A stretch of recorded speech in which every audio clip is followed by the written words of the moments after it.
changes that we've made this year from our previous hybrids.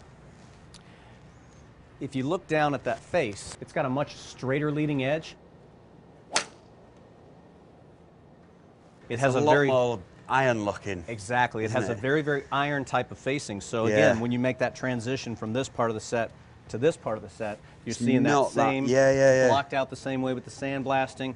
Very much straight along that way, not as much curvature to the face. It's not quite as wood looking, at least from the face perspective, as some of our previous hybrids have been. So again, trying to create that seamless look throughout the set. Looks very much like an iron, which I like. It has a good look to it.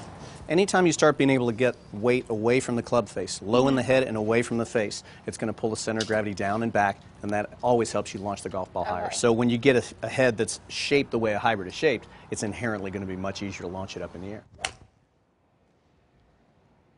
Another thing that helps a hybrid go higher is they normally have a graphite shaft, and they're normally a longer shaft length than an iron.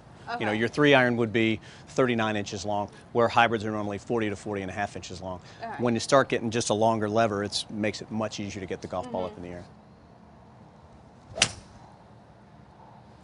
Definitely not having a hard time getting it in the air. No, it's definitely getting up. It's getting its height. Just looks very easy to hit.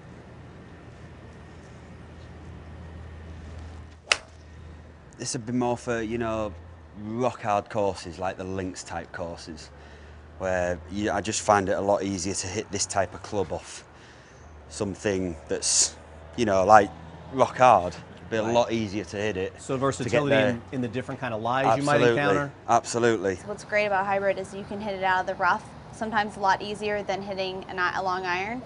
And so being able to have a hybrid that's going to get out of the rough but also land soft would be a huge benefit.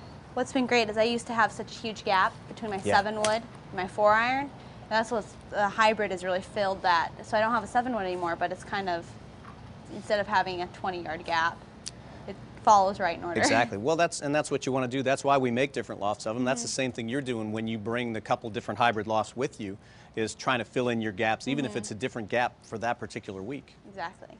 This sits so good, this hybrid. I like this. This is nice.